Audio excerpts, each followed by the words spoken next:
네, 첫 번째 세션 발표를 맡게 된 NHN 클라우드에서 기술하는 김명신이라고 합니다. 클라우드 네이티브하고 NKS 소개를 좀 드릴까 합니다. 클라우드가 대세라는 것은 이제는 뭐 더 이상 말할 필요가 없을 것 같습니다. 예전에는 클라우드를 왜 써야 되느냐에 대한 질문을 했다면 최근에 이제 고객들을 만나 뵈면 그날을 왜 못 쓰느냐를 변명해야 되는 시기가 됐습니다. 그만큼 이제 클라우드가 저희 IT 산업에 있어서 가장 핵심이고 본질이 된 것으로 생각이 듭니다. 근데 사실 클라우드 네이티브 얘기가 최근에 많이 나옵니다. 오늘 행사도 이제 그런 목적에 의해서 저희가 진행되는 걸로 알고 있고요. 클라우드 네이티브란 뭘까를 좀 쉽게 좀 설명을 드리고 싶었어요. 여러 형태로 사실 클라우드 네이티브를 정의를 해볼 수 있겠는데 저는 이렇게 한번 옮겨봤습니다. 클라우드 네이티브란 결국 클라우드를 클라우드스럽게 쓰는 것이 아닌가라는 생각이 들었습니다. 사실 클라우드를 씀으로 해서 우리가 얻을 수 있는 이득은 굉장히 많죠. 뭐 클라우드 네이티브 마찬가지입니다. 근데 특히 이제 클라우드 네이티브로 전환했을 때 우리가 얻을 수 있는 이득이라고 하면 크게 한 세 꼭지 정도로 말씀을 드려볼 수 있지 않을까 싶습니다.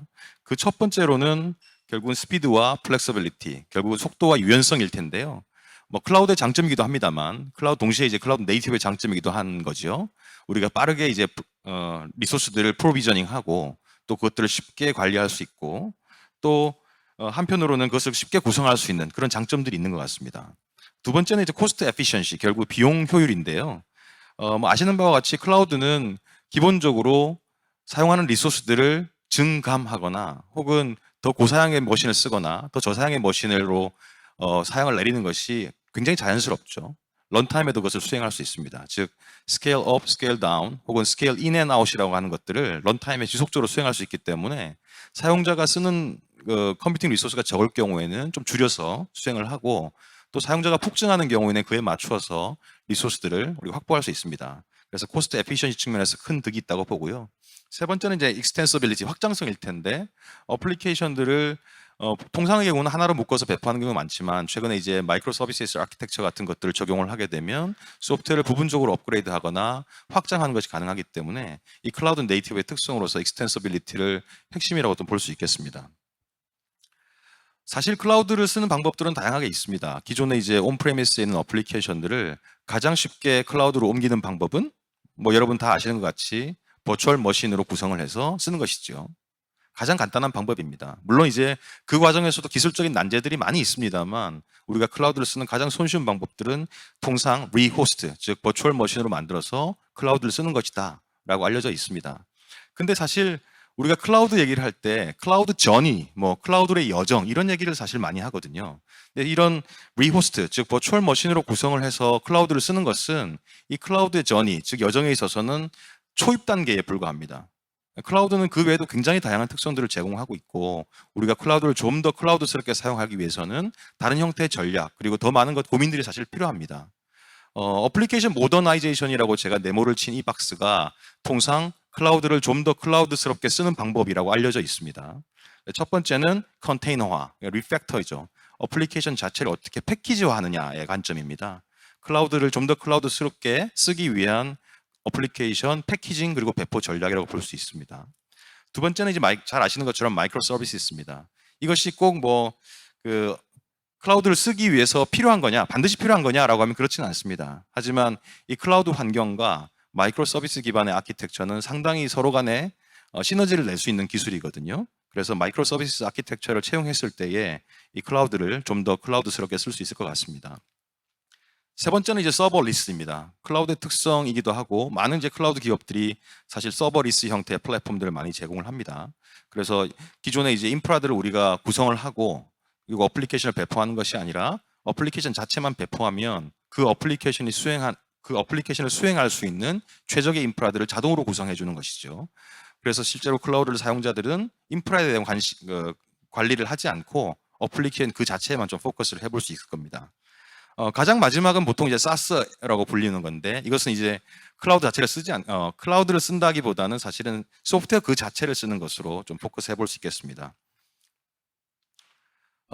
클라우드를 쓰는 방법 뭐 굉장히 다양하고 오늘처럼 이제 클라우드 네이티브에 대한 얘기를 좀 드릴 때는 이런 말씀 많이 드립니다.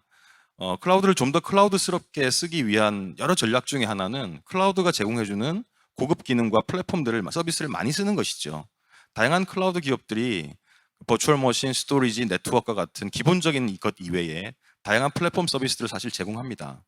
그럼에도 불구하고 우리 기업들이 이 클라우드에 특화된 그런 플랫폼 서비스들을 원활하게 쓰지 못했던 여러 가지 이유가 있는데요. 그 첫 번째 하나가 좀 걱정스러운 것이 특정 클라우드의 기술적인 디펜던시를 가지게 된다는 것이죠. 예를 들면 외국에 있는 클라우드 벤더들이 굉장히 다양한 서비스를 제공하지만 그 벤더들이 제공해주는 플랫폼 서비스들의 피처들이 다 다르기 때문에 우리 어플리케이션들을 특정 벤더에 맞춰서 만들게 되면 다른 클라우드에서 수용하기 어려운 환경이 됩니다. 그래서 무엇보다 이제 클라우드 뉴트럴이라는 것을 기술적으로 확보하기 위한 전략들이 사실 필요한데 지금까지는 다소 어려웠다라고 볼 수 있겠습니다. 두 번째는 클라우드 커먼일 텐데요. 우리가 솔루션을 개발했을 때 그 솔루션들을 여러 클라우드에서 사실은 수행하면 좋겠죠.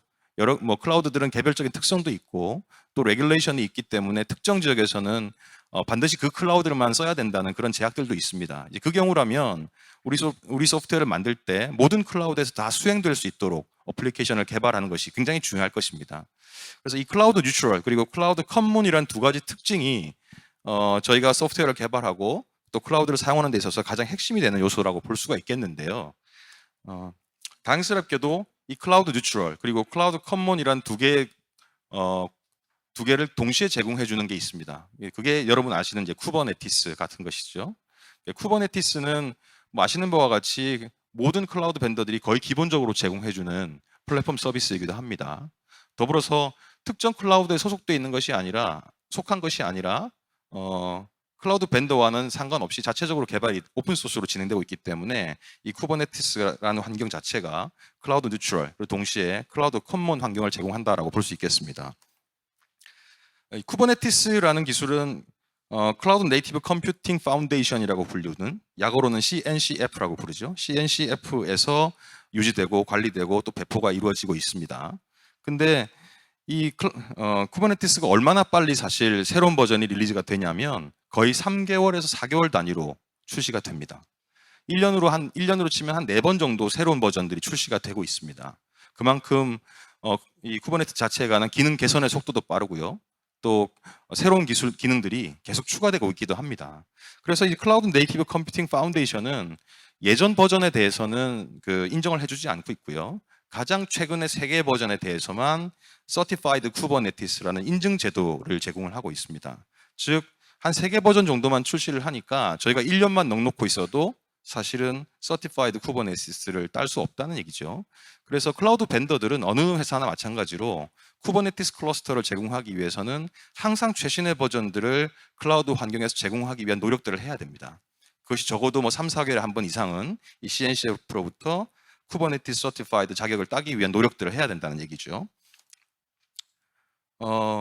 저희가 이제 NHN 클라우드에도 매니지드 쿠버네티스 환경을 제공을 하고 있습니다. 그 이름이 이제 NHN 쿠버네티스 서비스, 줄여서 저희가 NKS라고 부르는 것인데요. 이 NKS도 쿠버네티스 서티파이드 자격을 따기 위해서 노력을 하고 있습니다.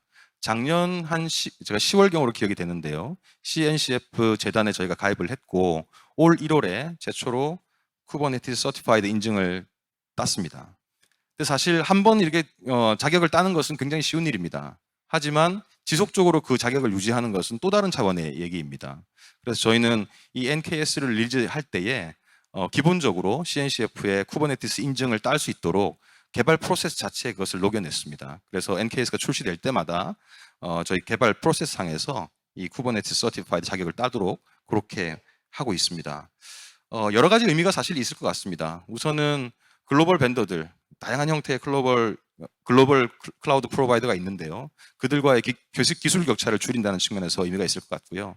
또 많이들 이제 클라우드 네이티브 얘기를 하시지만 클라우드 네이티브를 수행할 수 있는 가장 펀더멘탈이 되는 쿠버네티스 매니지드 클러스터를 저희가 제공함으로써 기존의 클라우드 네이티브의 여정에 도움이 되고자 노력합니다. 자매품이라고 말할 수 있을까요? NKS 이외에 보통 이제 저희가 마이크로 서비스 아키텍처나 쿠버네티스 기반의 어플리케이션 수행하기 위해서 이미지를 저장할 수 있는 공간도 필요한데요. 그 컨테이너 이미지를 포함하고 저장할 수 있는 NCR도 같이 저희가 제공을 하고 있습니다. 그래서 NKS와 NCR 두 개가 클라우드 네이티브, 특히 이제 쿠버네티스 클러스터에 있어서는 가장 핵심적인 펀더멘탈이 될 것이다라고 저는 생각을 하고 있습니다. NKS 조금 더 설명을 드리고 싶습니다. 뭐 이 정도까지는 아마 다 아시는 내용을 제가 한 번 더 확인을 해드린 것 같고요.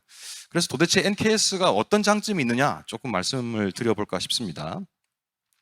첫 번째로 NKS 꽤 많이 쓰고 있습니다. 뭐 훌륭한 숫자는 아니겠습니다만 많은 분들이 저희 NKS 알아봐 주시고 쓰고 있습니다. 통 한 130개 정도 프로젝트가 NKS 기반으로 지금 수행 중에 있고요. 클러스터의 개수로 따지면 한 200개 이상이 됩니다. 하나의 클러스터 내에는 여러 개의 버추얼 머신들을 포함하기 때문에 버추얼 머신의 개수를 한번 세보면 약 한 1,500개 정도의 버추얼 머신이 저희 NKS 매니지드 쿠버네티스 환경에서 수행되고 있다고 볼 수 있겠습니다. 활용도도 뭐 NKS 자체의 어떤 특성들을 조금 말씀드리고 싶은데요. 글로벌 벤더들도 기본적으로 뭐 제공하는 기능들이고 국내 많은 클라우드 벤더들이 이 정도의 기능들은 아마 제공을 하고 있을 것 같은데요. 저희는 우선 저희 NKS 내에서 GPU 워커노드를 제공을 합니다. 물론 쿠버네티스 자체가 특정 버추얼 머신을 이렇게 설정을 하는 것이 썩 좋은 것은 아닙니다만 저희가 인공지능과 관련된 연구를 하기 위해서는 고성능의 GPU 등의 머신이 필요하잖아요. 그렇기 때문에 그런 것들을 쓸 수 있도록 이 GPU 워커 노드를 NK에서 기본으로 제공을 하고 있습니다. 현재는 이제 엔비디아의 A100하고 V100 T4 정도를 지원하고 있고요. 엔비디아의 새로운 칩이 나오면 그 버추얼 머신을 기반으로 해서 NKS 노드를 구성하실 수 있도록 그렇게 마련하고 있습니다. 두 번째는 그 IaaS 인터그레이션인데요. 저 NHN 클라우드는 매니지드 쿠버네티스 환경 이외에도 다양한 형태의 인프라 서비스를 제공을 합니다. 뭐 네트워크랄지 스토리지랄지 혹은 또 다른 형태의 컴퓨팅 리소스랄지 뭐 이런 것들을 다 제공을 하고 또 기본 기능으로서 오토 스케일 기능도 가지고 있거든요. 근데 NKS를 그냥 독립적인 하나의 클러스터로 보지 않고 기존의 NHN 클라우드의 인프라 서비스들과 연동해서 쓸 수 있도록 기능을 제공합니다. 그래서 예를 들어 이제 오토 스케일 같은 것들이 굉장히 유용하게 될 텐데요. 매니지드 쿠버네티스 환경을 저희 걸 쓰고 NKS를 쓰고 있다고 했을 때 갑자기 사용자가 많아져서 워크로드가 증가할 수 있겠죠. CPU 사용량이 증가할 수도 있고 메모리 사용량이 증가할 수 있습니다. 이런 경우에 저희 이 NKS 밖에 있는 오토 스케일 기능이 자동적으로 저희 워커노드 그룹에 있는 노드들을 증설시켜 줍니다. 그래서 이처럼 심리스하게 그 쿠버네티스 환경 NKS와 함께 인프라 IaaS 기능들이 연결되어서 동작이 되게 됩니다. 세 번째 특성은 퍼블릭 API를 다 제공한다는 것입니다. 그래서 쿠버네티스 환경은 사실은 한번 설정하면 많이 바꿀 일은 없겠습니다만은 그럼에도 불구하고 저희가 인프라스트럭처 애저 코드, 즉 코드를 통해서 인프라를 생성하고 삭제하는 과정들은 반드시 필요하다라고 생각이 들고요. 그 과정에서 저희는 이제 퍼블릭 API를 통해서 저희 NKS 클러스터를 신규로 생성하거나 삭제하거나 변경하는 것이 모두 다 가능합니다. 이 말인즉슨 쿠버네티스 환경을 구성하기 위해서 누군가가 콘솔에 들어와서 액션을 하는 것이 아니라 프로그램 로직의 일부로서 이런 인프라를 구성하고 배포하는 작업들이 가능해진다는 얘기가 되겠습니다. 백업 앤 리스토어도 가능합니다. NKS 클러스터를 활용을 하다가 어떤 이유에서 이 NKS를 백업했다가 다시 리스토어하거나 할 필요가 있거든요. 근데 이 NKS 같은 경우에는 그 환경 전체를 저희 스토리지 내용까지 포함을 해서 모두 다 백업을 했다가 다시 리스토어하는 것이 가능해집니다. 사례를 조금 말씀드려볼까 싶은데요. 외부 사례는 사실 좀 소개드리기가 조심스러워서 저희 내부에 NHN 클라우드 내에서 NKS를 어떻게 쓰고 있는지 몇 가지 사례를 좀 가지고 왔습니다. 저희 NHN 클라우드는 AI와 관련돼서 굉장히 많은 기능들을 제공을 하고 있습니다. 최근에 이제 AI나 뭐 패션 기능 관련 기능들도 시장에서 굉장히 반응이 좋은데요. 그 중에 이제 NHN 클라우드 OCR 서비스 같은 것들이 저희 NKS, NHN 쿠버네티스 서비스 기반에서 수행되고 있습니다. OCR 자체는 뭔지 다 잘 아실 거니까 특별히 설명드릴 게 없을 것 같고요. 이 OCR을 통해서 일반 텍스트뿐만 아니라 사업자 등록증이나 신용카드 그리고 명함, 신분증 이런 것들도 이제 개발을 쭉 해오고 있습니다. 규모가 그렇게 크지는 않습니다. 워커노드 한 12대 그리고 GPU 머신 한 24대 정도를 붙였습니다. 앞서 말씀드린 것처럼 저희 쿠버네티스 클러스터 내에는 GPU 관련된 머신들을 따로 넣을 수 있기 때문에 특히 이와 같은 AI 워크로드를 수행하는 데 최적화되어 있다고 볼 수 있겠습니다. 두 번째는 데이터 플로우라는 서비스인데요. 이 서비스 자체의 기능은 그렇게 중요하진 않겠습니다만 데이터를 클라우드로 주고받기 위한 기능입니다. 지금처럼 이렇게 드래그 앤 드롭을 하면 데이터 플로우를 만들어서 데이터가 송수신될 수 있도록 해주는 기능인데요. 이 또한 저희 NKS 서비스를 이용해서 개발이 되고 있습니다. 세 번째로 NHN 클라우드 이지 메이커라는 기능인데요. 이 기능은 조금 복잡한데 저희가 이제 인공지능을 모델을 개발할 때에 물론 다양한 형태로 연구를 통해서 이제 개발하시는 게 일반적이겠지만 좀 더 쉽게 AI 모델을 생성하기 위한 하나의 도구인데요. 이 NHN 클라우드 이지 메이커 또한 NKS의 기능들을 빌어와서 사용을 하고 있습니다. 이와는 별도로 그 NKS 자체도 이제 쿠버네티스 환경에서 수행되는 것을 고려하고 있습니다. 이게 무슨 얘기냐면 NKS 클러스터를 구성하는 것도 NKS 위에서 하겠다는 의미입니다. 조금 말이 이상해 보이지만 NKS는 사실은 컨테이너 노드라는 컨트롤 플레인이라고 하는 제어 노드가 있습니다. 사실은 이것이 문제가 생기면 전체 클러스터에 문제가 되는데요. 이 컨트롤 플레인 자체를 쿠버네티스 클러스터에 올려서 HA 구성을 해서 좀 더 안정적으로 쿠버네티스를 관리할 수 있도록 그렇게까지 해보고 있습니다. 저희가 2022년 한 6개월 정도 남은 것 같은데요. 이 기간 동안 몇 가지 도전적인 과제를 가지고 NKS를 발전시켜 나가고 있습니다. 우선은 이제 대부분의 클라우드 환경들이 버추얼 머신 서비스만을 제공하는데, 그리고 저희 NHN 클라우드 같은 경우도 기본적으로는 버추얼 머신 기반의 서비스들을 하고 있지만 베어메탈에 관한 요구들이 끊임없이 있었습니다. 그래서 베어메탈 버추얼 머신 서비스를 함과 동시에 저희 NKS에도 이 베어메탈 워커를 지원하도록 서비스를 강화할 생각입니다. 그리고 현재까지 클러스터 내에는 한 20대의 머신 정도를 워커 노드로 구성을 할 수 있는데요. 올 7월경에 새로운 버전이 나오게 되면 하나의 클러스터 내에 한 250대 정도까지를 추가할 수 있는 형태로 좀 확장을 해볼 생각입니다. 그리고 내년도에 좀 플래닝 된 것도 있습니다. 내년에는 저희가 웹 콘솔 클라이언트 기능을 좀 강화를 해서요. 쿠버네티스 환경을 쓰실 수 있도록, 좀 더 쉽게 쓰실 수 있도록 좀 돕고자 하고요. 그리고 워커 노드 같은 경우에도 이제는 뭐 수십 개, 수백 개가 아니라 이 정도면 아마 거의 제한이 없다고 말씀드려도 되지 않을까 싶은데 수천 개 이상의 워커 노드를 지원하도록 저희 쿠버네티스 클러스터 NKS를 좀 확대를 해볼 생각입니다. NKS 아마 처음 들어보신 분도 계실 거고 아마 이미 익숙하신 분도 계실 텐데요. 저희 NHN 클라우드에서 클라우드 네이티브를 하실 때 저희 NKS가 큰 도움이 될 거로 생각하고요. 클라우드 네이티브 여정을 NHN 클라우드와 함께 하셨으면 좋겠습니다. 고맙습니다.